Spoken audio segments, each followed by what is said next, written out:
Hannah, thank you so much for joining the podcast.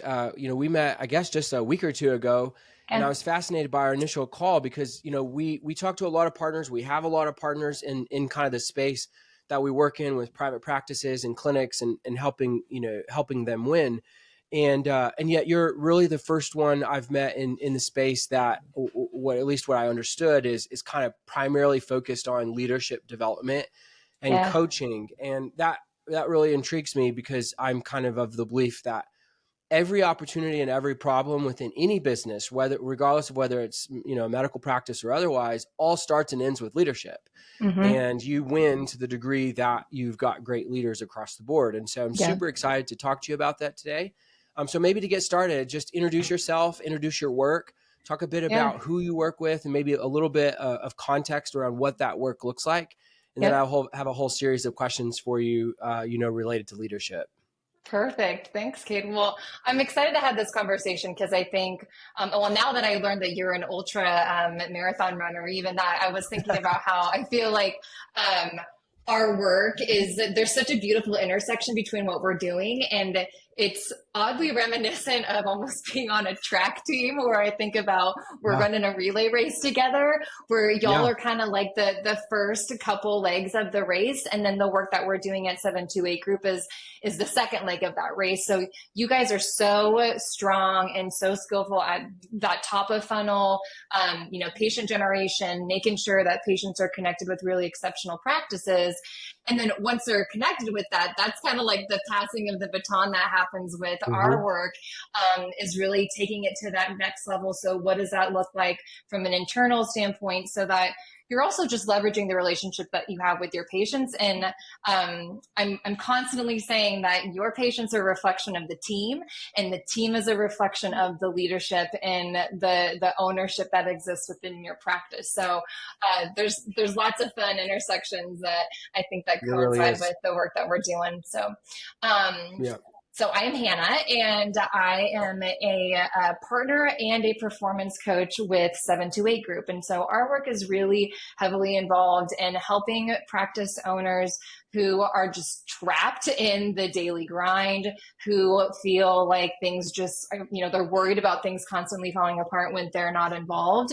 We partner with these owners to truly build a practice that is that thrives independent of them, so that they don't have to be constantly involved in that work, so that the practice owner has more freedom, more revenue, but also a greater capacity to make more impact in the communities and the patients that they're serving. So really our goal at 728 Group is to work with these practice owners and their teams to give them the clarity, the strategies, the leadership support that they need so that that practice owner can step back outside of the day-to-day if they so choose, and they can really focus on growing a profitable, purpose-driven practice that really is reflective of the practice owner's vision, which Mm. is a tall tale. I mean, it is something that is, in the work that y'all are doing, it's something that isn't necessarily automatic, and there's a lot of effort and intention that has to be applied in order for that to really come to fruition. Yeah, that's really well said. Have you found that it's difficult to get either physicians or practice managers to even kind of come to grips with or conclude that leadership matters to their work? Or Yes. what does that look like as you've Yeah. tried to pick up new clients and have conversations? Yeah, it's funny, Cage. I got started in this work like way back in the day when I first started my career. I was actually working in private practice as a clinician, and I worked for a practice that had zero systems and processes. And if there were any existing processes, they certainly weren't written down or documented anywhere. There was little to no accountability around those systems. And most importantly, there really weren't opportunities for me to grow my skill set and to grow as a leader in the practice and as a clinician. And so, it's something that for all those reasons, I ended up not only just leaving the practice, but leaving the profession in general. And it makes my heart a little bit sad to say that, because it was work that I really loved and was passionate about. But Kate, it taught me such a valuable lesson in that it made me realize that developing people matters so deeply if you want to grow your practice. And you have to recognize that people are one of the biggest assets of your practice. And if we take the moment and are willing to invest both time, money, and effort into those, every single time I've seen it yield the greatest ROI in a practice. So it's one of those things that I do recognize a lot of times we don't put it front and center of mind, and we don't realize that is really what can either make or break the growth of the practice, is how we're developing our people. Would those physicians who will ultimately end up working with you, are they usually at a place of such desperation that they're finally to a place where they'll acknowledge and talk about the impact of leadership on the success of the practice, or what have you seen there when people kind of acknowledge their need and sign up to work with you? Yeah, I think very much so. It comes from a place where either the practice owner or the owner doctor is just, again, feeling like everything falls apart when I leave. I can't take any vacations. I am literally tied to the practice 24/7, and it is sucking the life out of me. Or it's a combination of that and their practice manager, who also feels that way too, where they feel like the major revenue producers in the practice. And truth be told, that's just not sustainable. That model will only last for so long before either you start to really see declines in their own personal health of the physician or the practice manager, or inevitably you can only reach a certain level of growth before you just start to plateau. It really does hinder that continued scaling of the practice. So you've made a couple of comments that make me think that some of the common challenges, one would be they're tied to the practice. Two, the practice manager is experiencing a lot of chaos, and so it's kind of this indicator or this flag to the physician owner, that there's an issue.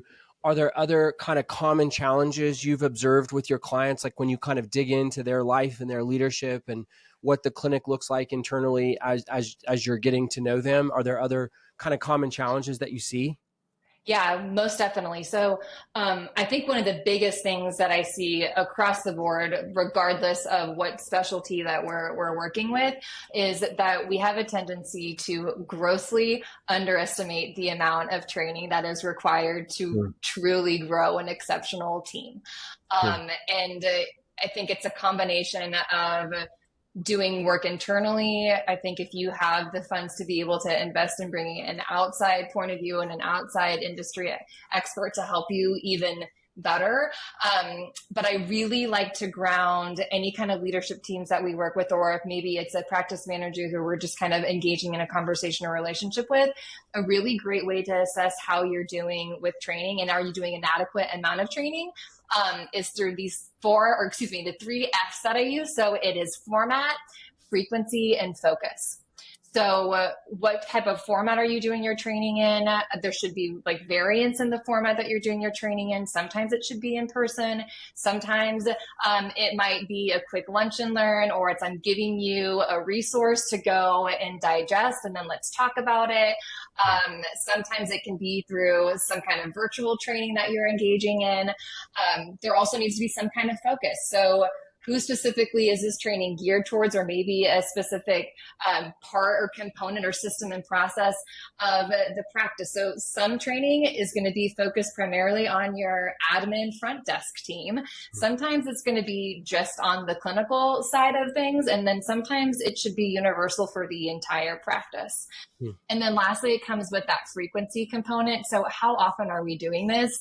And Kate, this is where I see the biggest drop off and the biggest pain point for managers and leaders is that they get so frustrated with their team because it's this constant, well, I already told them to do that, or I told them and they never listened to me.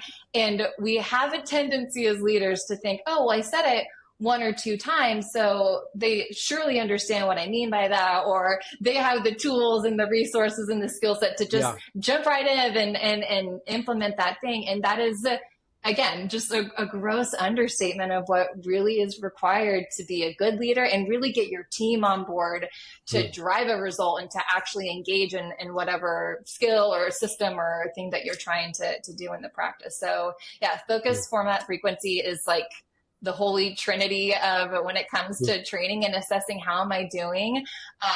That's always kind of where we start to lay the framework to see, okay, like how, where are we at? Let's baseline this. And inevitably, every single time when we start that relationship with the practice, it's not enough and there's not enough frequency and the formats aren't varied. And so that tends to be a great jumping off point for us to say, okay, Yeah. where do we need to make some adjustments? And I think that they start to see the buy-in where there's a lot of value in truly investing in training your team.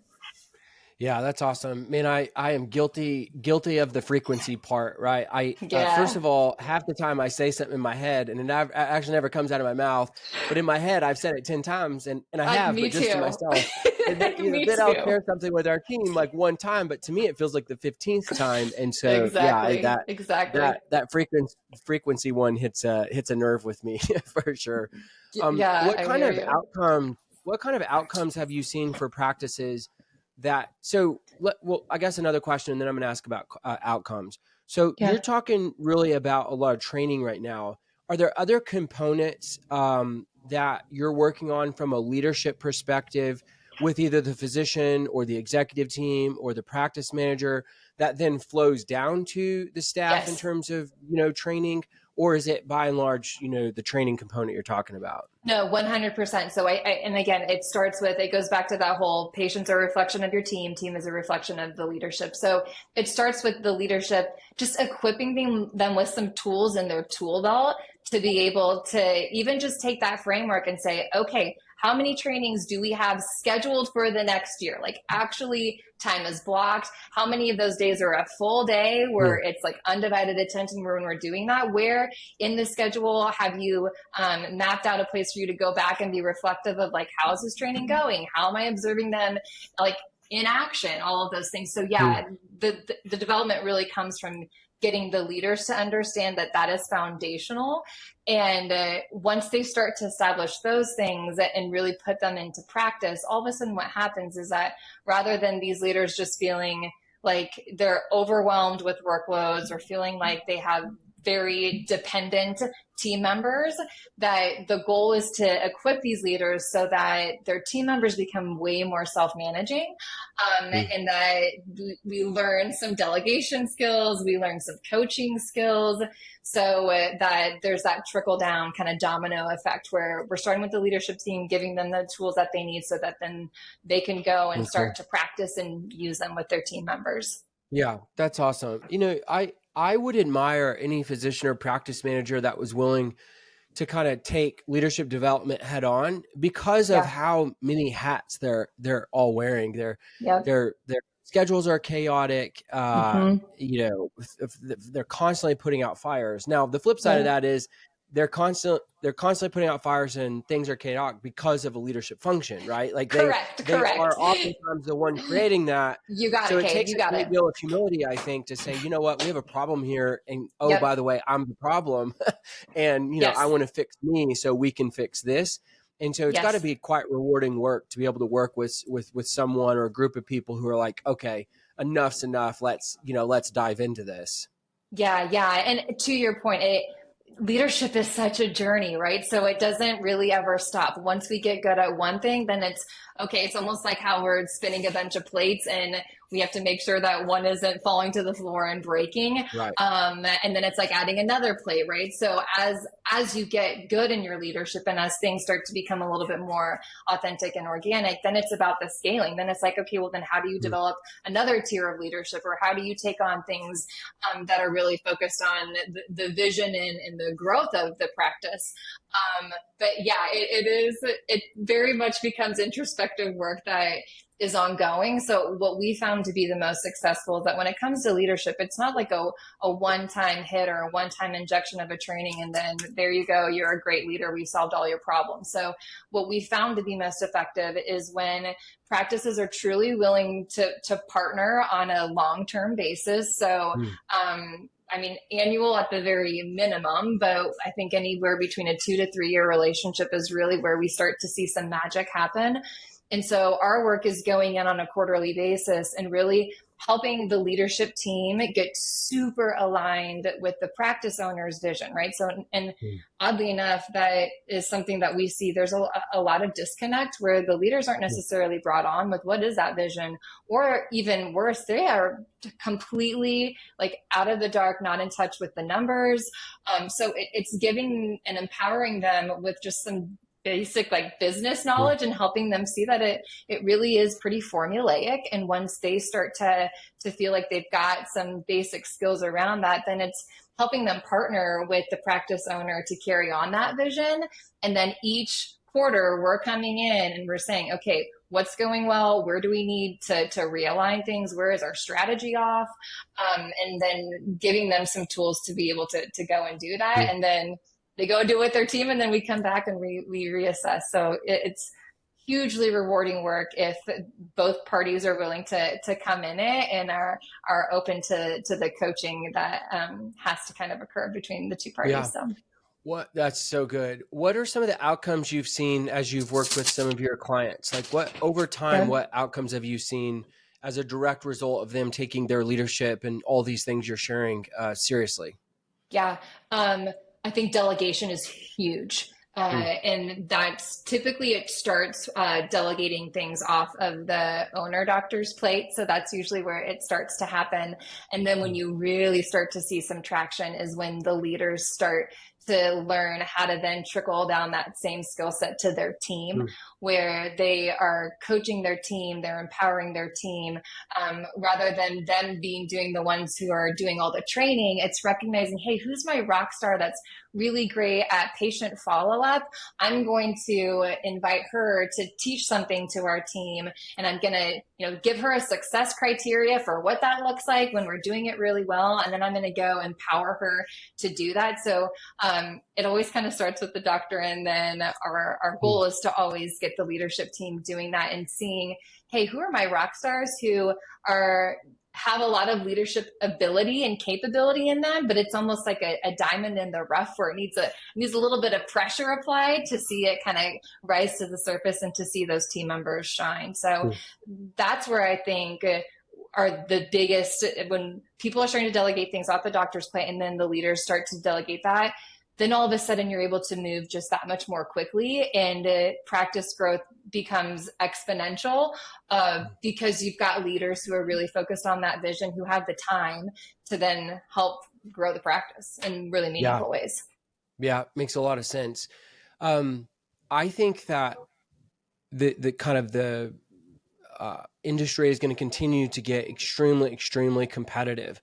I think the cost of doing business is going to continue to rise. Technology will continue to change the game, as technology always has in every industry.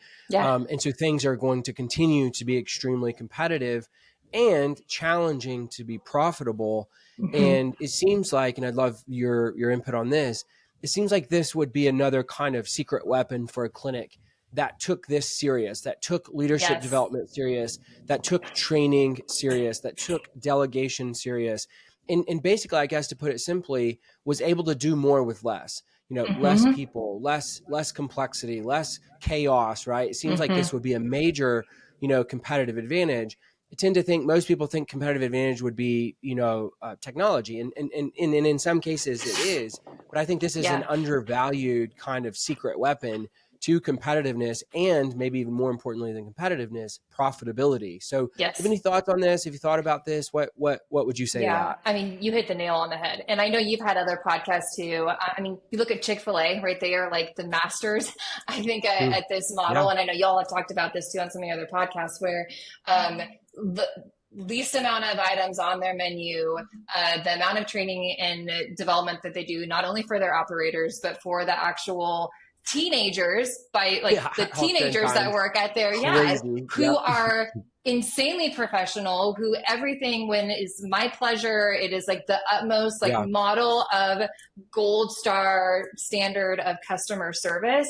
And you see what they're doing with that model. I mean, I think that they are literally the poster child for exactly what you're talking about. What I'm also seeing too, Cade, is that one of the major challenges that we're seeing and with some of our leadership teams that we're working with is embracing the generational differences that are Hmm. happening. So I see the like 50-year-old office manager who's like, the Gen Zer doesn't want to work and they just want to get paid for nothing and all these things, which I would argue, just get over it. They're a part of the Yeah. vision. So at some point, we just have to embrace that this is the workforce that we've been dealt with. And I think what's going to happen is that these practices who are embracing that and recognizing that there's such an opportunity to develop those Gen Zers and those millennials and those people, I would argue that you will probably create greater loyalty to your practice and loyalty to your brand when you do that, that it is actually isn't the person. I think that these Mm. younger individuals coming up Yeah. in the industry, they too want purpose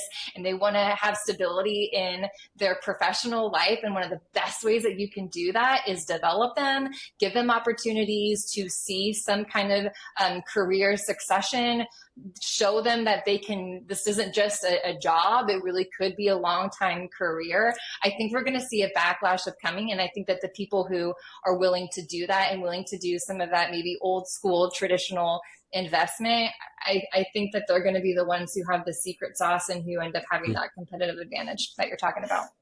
Yeah, I love it. Yeah, that's really good. What do you see as like maybe the most biggest threats to the clinics moving forward? Like if you tried to look long term, if you looked out 12 months, 24 months, 36 months, what do you think are the top 1 to 3 biggest threats to a clinic, being successful? Yeah, I mean, and I think this goes time and time again. It's are you willing to part a little bit with the money to invest in your team? I think that that is just it Hmm. doesn't matter. I mean, I think that that was something that we saw 10 years ago and are going to continue to see now, especially with I Hmm. think there's a lot of uncertainty with the economy and where cash flow in our practices is coming from. But again, to that point, I have time and time again when you're investing in your team and you're doing it in a way where there's follow up and you're doing it where there's accountability and Hmm. that it's not just a one time shot, that you really are invested in that process. I mean, I saw it even in like some of our economic downturns in like, 2008, 2009, the practices that really killed it were the ones that stood steadfast to the Hmm. training Yeah, and kept that investing. 100%. And I think that that chose to put their head down and say, like, I'm in the game of winning and I'm not going to let any kind of economic factors Yep. sway me from that game. Like it's the whole idea of like, teach me the game and teach me the rules and then I'll play by it and I'll go crush it and win. And to me, that game is invest in your team and continue to do that and you will crush it every single time. Yeah, that's really timely advice too. We're recording this on election day 2024. Right. Right. And in a variety of ways, the economy is struggled. We work in 2 primary, medical industries or kind of fields, and volume is down across the board. Doesn't matter, Yep. what it is.